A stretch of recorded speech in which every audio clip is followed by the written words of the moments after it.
tivéssemos o reparo no transformador, que deu tranquilidade de geração de energia. Tivemos transporte de geradores por balsa também? Por balsa também. É importante dizer que um transformador desse pesa mais do que 120 toneladas e foram transportados por balsa até Macapá 60 geradores termoelétricos. Daqueles 3 transformadores, que você acabou de me falar, mais de 100 mil quilos, ele tinha, para refrigerá-lo, usavam óleo. E esse óleo estava contaminado. Estava contaminado. 45 mil litros de óleo teve que ser filtrado, tivemos que levar óleo também para Macapá, e isso tudo foi refeito em poucos dias, e hoje a Amapá está com o restabelecimento total da energia. Trabalhando 24 horas por dia. 24 horas por dia, 7 dias por semana. Sem a participação do governo federal, nós participamos porque somos solidários, faríamos isso em qualquer estado do Brasil. A previsão, se não tivesse a nossa participação. Com a nossa participação foram anos para o restabelecimento total da energia. Em 7 dias já estávamos com 80% da energia, agora no dia 24 de novembro, foi restabelecido 100% de energia. Tá ok. Cid, vamos lá. Boa noite, presidente. Boa noite, ministro Bento Albuquerque. Boa noite, ministro Ricardo Salles.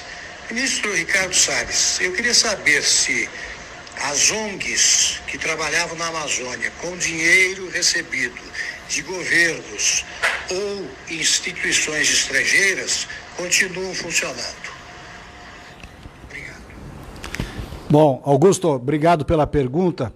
A questão é a seguinte: o que quer dizer o nome ONG? Organização Não Governamental. Significa que, se ela quiser viver de recursos doados pela iniciativa privada, por pessoas físicas, jurídicas, brasileiras, estrangeiras, ela pode fazer a campanha de arrecadação, mostrando bons serviços, etc., que ela quiser. A partir do momento que a ONG, a entidade, recorre ao governo, ela é não governamental, mas ela recorre ao governo para receber dinheiro, o governo não tem só o direito, ele tem a obrigação de saber do porquê que esse recurso está sendo captado, como ele está sendo utilizado. O que nós fizemos simplesmente? Foi dizer, olha, não há aqui uma campanha de difamação, nem de ser contra, nem nada disso. Simplesmente, nos casos em que se passa dinheiro do governo, nós queremos saber para onde esse dinheiro está sendo usado. Agora, aquelas que não têm recurso governamental, elas têm liberdade de atuar no Brasil, desde que fazendo tudo de acordo com a lei, aliás, como sujeito qualquer brasileiro, não é, presidente? Brasileiros, empresas brasileiras, a lei é igual para todo mundo. Então a gente respeita isso daí. Okay. Antes de passar a próxima pergunta, né, fazer um apelo aí, você que está nos assistindo, muito obrigado por estar nos acompanhando, mas eu faço um pedido, né? Dá para apagar uma luz no canto aí, no banheiro, no quarto. Se tem 2 lâmpadas na sala, apaga uma, tem 3, apaga 2. O Brasil agradece, ok? Um abraço aí, muito obrigado. Cid, outra pergunta, Cid. Boa noite, presidente Bolsonaro. Boa noite, ministro Bento. Boa noite, ministro Salles. Ministro Bento, quais são as suas expectativas para a privatização da Eletrobras, que está colocada pela equipe econômica como pauta para o ano de 2021?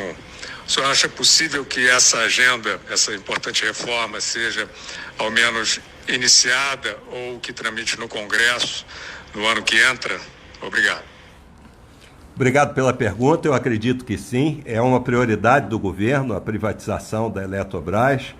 Nós encaminhamos desde o ano passado um projeto de lei para a Câmara dos Deputados. Desde então, estamos trabalhando junto com a Câmara e com o Senado, com as lideranças políticas, para que esse projeto seja apreciado. Acreditamos que será, já conversamos com deputados e senadores e tem tudo para ser aprovado no ano de 2021 e nós realizarmos, não diria a privatização, uma venda da Eletrobras. Ela vai ser capitalizada, ela vai virar uma grande empresa de energia com participação de investidores, todos poderão participar desse empreendimento e isso é muito importante para que o país tenha os investimentos necessários para que nós tenhamos mais segurança energética e melhor prestação de serviço aos consumidores.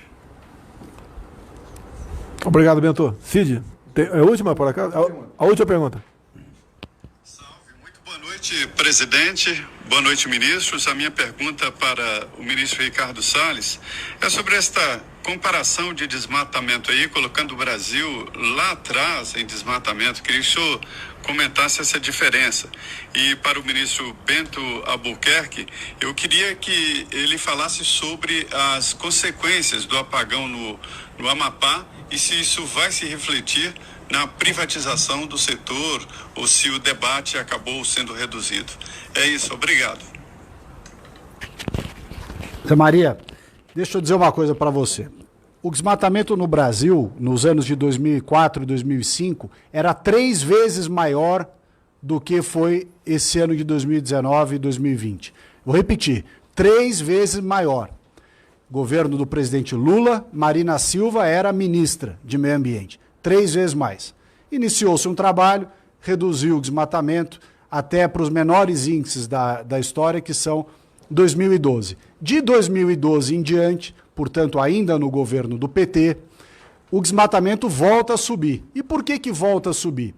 Porque nos anos de 2012 para trás, quando se fez essa política de combate ao desmatamento, não se preocupou em cuidar das pessoas, dos brasileiros, dos 23 milhões de brasileiros que vivem na Amazônia.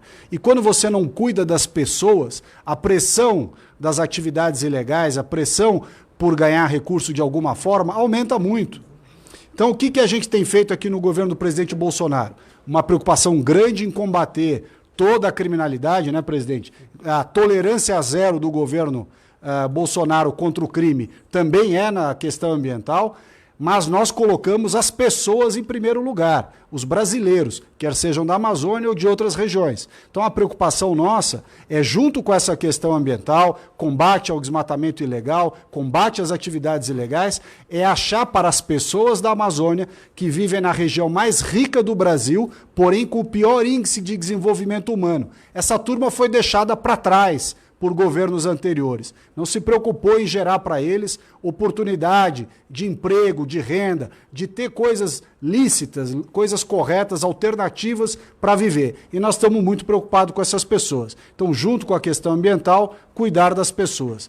O desmatamento desse ano, ele está mais ou menos no patamar do ano de 2008, portanto, bem abaixo do que foi 2004, 2005. Isso não quer dizer que nós estejamos contentes com isso, mas tem que trazer, como eu já disse, prosperidade para a região. E muitos dos que nos criticam podem pôr a mão no bolso e colocar recursos para ajudar, né? Dar palpite de graça é fácil. Agora, colocar dinheiro em cima da mesa, em valores compatíveis com a magnitude do problema, é outra história.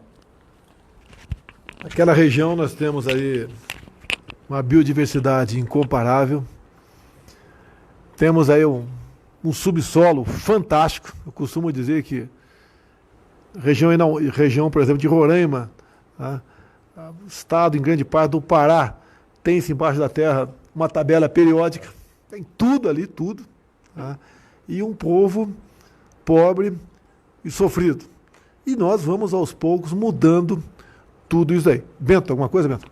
Tem. Em relação à pergunta, o que ocorreu no Amapá não tem nada a ver se a empresa era privada ou a empresa era estatal. Isso está sendo apurado e, presidente, vamos anunciar na próxima segunda-feira, depois da reunião do Comitê de Monitoramento do Setor Elétrico, as primeiras apurações do que ocorreu no Amapá. São feitas pelo Operador Nacional do Sistema e pela Agência Nacional de Energia Elétrica. E aqui é importante dizer que nós precisamos, sim, ter empresas de energia privadas que possam ter investimentos. Presidente, são necessários 40 bilhões de reais por ano para investir no nosso setor elétrico, em transmissão, em geração de energia e distribuição. E isso o Estado brasileiro perdeu a sua capacidade. A Eletrobras, ela não participa de leilão de energia desde 2014. Ela teria que investir por ano 15 bilhões de reais e tem condições de investir hoje 4 bilhões e meio de reais. Então nós precisamos de investimentos. Investimentos se fazem com controle, fiscalização, e é isso que nós queremos para o nosso setor elétrico. Então vamos trabalhar, o que ocorreu no Amapá não vai ocorrer mais, e nós vamos ter um planejamento energético e um setor elétrico com maiores investimentos.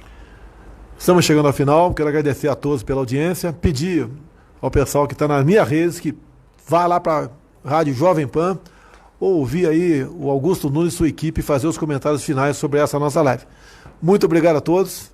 Amanhã, então, estarei em Pirassununga, Academia da Força Aérea. À tarde e noite estarei num culto religioso lá em Salvador. E no dia seguinte, no sábado, se Deus quiser, estaremos na solenidade de formatura dos aspirantes oficiais lá em Resende, na nossa gloriosa Academia Militar das Agulhas Negras. Boa noite a todos. Fique com Deus.